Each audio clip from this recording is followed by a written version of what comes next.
నమస్కారం. V9 Telugu news కి స్వాగతం. నా పేరు మాధురి. ఈ సమ్మర్లో విద్యార్థులకు అందరికీ సమ్మర్ సెలవులు, ఎండాకాలం సెలవులు ఇవ్వడం జరిగింది.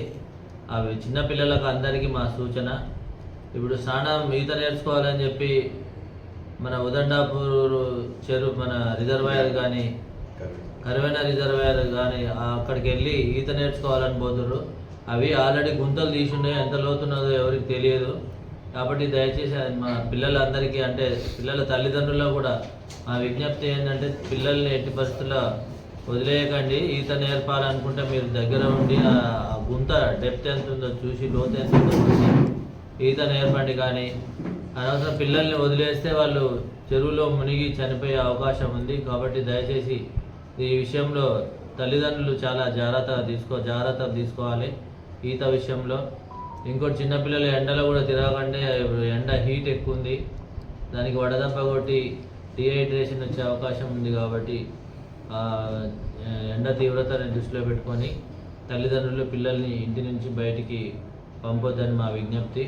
అదేవిధంగా మైనర్లకు తల్లిదండ్రులు ఖాళీ ఉన్నారని చెప్పి తల్లిదండ్రులు పిల్లలకు బైకులు ఇవ్వద్దు. ఎట్టి పరిస్థితుల్లో కూడా బైకులు ఇస్తే ఏమైనా యాక్సిడెంట్ అయినా, అంటే బైక్ ఇస్తే తల్లిదండ్రుల మీద యాక్షన్ తీసుకుంటా. ఓనర్ ఎవరున్నా కానీ ఓనర్ మీద, మోటార్ సైకిల్ ఓనర్ మీద మరియు ఆ తల్లిదండ్రుల మీద కూడా యాక్షన్ తీసుకోవడం జరుగుతుంది. కాబట్టి ఎవరు కూడా మైనర్లకు బైకులు 2 వీలర్ కానీ 4 వీలర్ కానీ ఇవ్వద్దని మా విజ్ఞప్తి.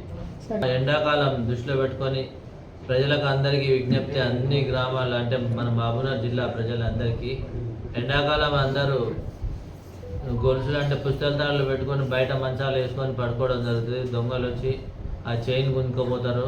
ఇంకోటి ఏంటంటే, డోర్ తీసి గాలి రావాలనే ఉద్దేశంతో కొంచెం డోర్ ఓపెన్ చేసి ఇంట్లో పడుకోవడం జరుగుతుంది.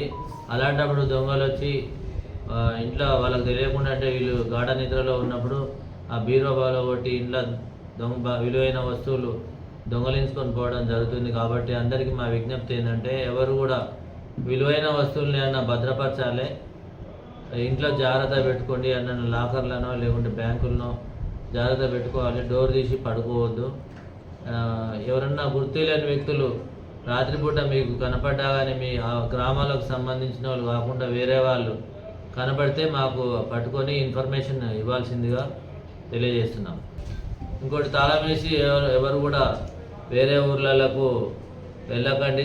అంటే ఇంట్లో విలువైన వస్తువులు పెట్టి బయటికి వెళ్ళొద్దు. మేము పదే చెప్తున్నాం. అయినా కానీ వచ్చి దొంగతనం అయిన తర్వాత మా ఇంట్లో అన్ని వస్తువులు పోయినాయి, ఎన్ని వస్తువులు పోయినాయి అంటున్నారు. కాబట్టి దయచేసి మీరు ఎవరైనా తాళం వేసేటన్నా ఊర్లలోకి, ఇప్పుడు పెళ్ళిళ్ళు ఉన్నాయి, అన్నీ ఉన్నాయి, ఊర్లలోకి పోయేటప్పుడు, పెళ్ళిళ్ళకు అటెండ్ అయ్యేటప్పుడు విలువైన వస్తువులు వాళ్ళు ఎమ్మటి తీసుకుపోవాలి. లేదంటే బ్యాంకులో పెట్టుకోవాలి, లేదంటే పక్కన ఎవరైనా తెలిసిన వాళ్ళ దగ్గర పెట్టి పోవాలని విజ్ఞప్తి చేస్తున్నాం. మరిన్ని తాజా వార్తా విశేషాల కోసం మా ఛానల్ ని సబ్స్క్రైబ్ చేసుకోండి. ధన్యవాదములు.